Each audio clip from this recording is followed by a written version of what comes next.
Big TV. తీరొక్క గణపయ్యలు వీధి వీధిన దర్శనమిస్తూ ఉన్నాయి. విభిన్న రకాల మండపాలు రూపాల్లో బొజ్జ గణపతి అందరినీ ఆకర్షిస్తూ ఉన్నాడు. మణికొండ చిత్రపురి కాలనీలో ఏర్పాటు చేసిన బెలూన్ గణనాథుడు ఇప్పుడు ప్రతి ఒక్కరి దృష్టిని ఆకర్షిస్తూ ఉన్నాడు. బెలూన్ గణేష్ ను ప్రతిష్ఠించిన చిత్రపురి కాలనీ ప్రెసిడెంట్ అనిల్ కుమార్ వల్లభనేనితో మా ప్రతినిధి అంజుమా ఫేస్ టు ఫేస్ చూద్దాం.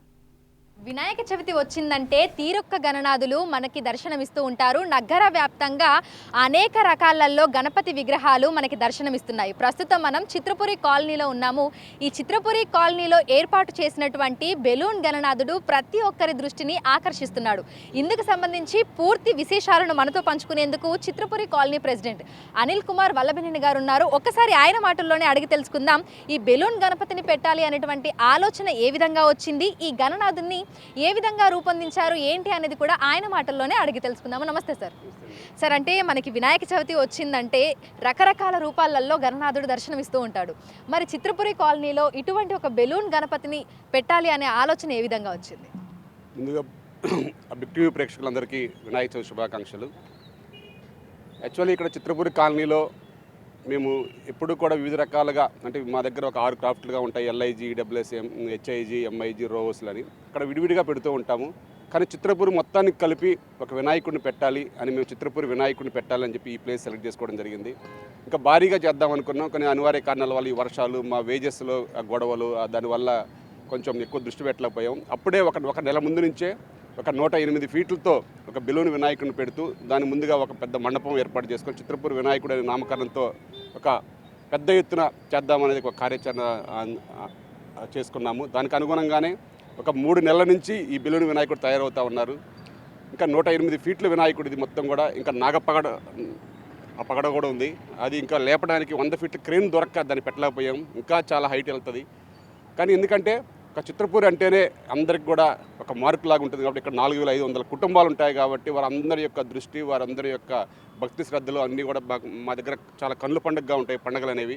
ఇక వినాయక చవితి కూడా ఒక డిఫరెంట్గా చేయాలనే ఉద్దేశంతోనే మేము ఈ సంకల్పం చేయడం జరిగింది. సో ఇదంతా అంటే దీని వెనకాల ఎంతమంది శ్రమ ఉంది, ఎంతమంది కార్మికులు దీనికోసం పనిచేశారు, అదేవిధంగా ఈ మెటీరియల్ ఇదంతా కూడా ఎక్కడి నుంచి తెప్పించారు? ఈ మెటీరియల్ కూడా ఫస్ట్ టైం అండి. వారు కూడా ఈ హైదరాబాద్లో 108 ఫీట్ల వినాయకుడిని చేయడం కూడా ఆ ఫ్యాక్టరీ కూడా ఫస్ట్ టైం. ఫ్యాక్టరీ కూడా అక్కడ ఉంది, హైదరాబాద్ ఇన్ఫ్లేటబుల్ అని. వారు కూడా ఇక్కడ మా దగ్గర హెచ్ఐజీలో ఉంటారు. వారిని మేము సంప్రదించిన వెంటనే మేము చేస్తామని చెప్పేసి వారు చేయడానికి కూడా భయపడ్డారు. ఇంతవరకు ఎవరు అడగలేదు. మీకు అసలు ఈ థాట్ ఎలా వచ్చిందంటే, నాకు గత 3 సంవత్సరాల నుంచి ఇలా పెట్టాలని నా కోరిక. ఆ కోరికను ఇలా ఈ రూపంలో తీర్చుకుందామనే ఆ గణేష్ అనుగ్రహంతో ఈరోజు ఇట్లా ఈ సంవత్సరం ముందుకు రావడం జరిగింది. ఇంకా నెక్స్ట్ ఇయర్ మేము అనుకున్న విధంగా ఇంకా అద్భుతంగా చేయడానికి మా ప్రణాళిక తయారు చేసుకుంటున్నాం. సో అంటే మనకి ఈ గణపతి ఉత్సవాలు ఇవన్నీ అయిపోయిన తర్వాత మరి ఏ విధంగా ఉంటుంది? అంటే ప్రతి ఒక్కరు నిమజ్జనం చేస్తారా అది ఇది అని చెప్పి అట్లాంటి ఒక డౌట్స్ కూడా రేస్ చేస్తున్నారు కదా. సో ఏమనుకుంటున్నారు? ఈ వినాయకుడి నిమజ్జన ఉండదండి. ఎందుకంటే ఇది ఇప్పుడు కూడా మొత్తం కూడా ఎయిర్తో వస్తూ ఉంటుంది, హైడ్రోజన్తో. ఎప్పటికప్పుడు మీరు చూస్తూ ఉన్నారు మొత్తం కూడా అక్కడంతా మిషనరీస్ ఎప్పుడు కూడా హైడ్రోజన్తో ఉంటూ ఉంటుంది.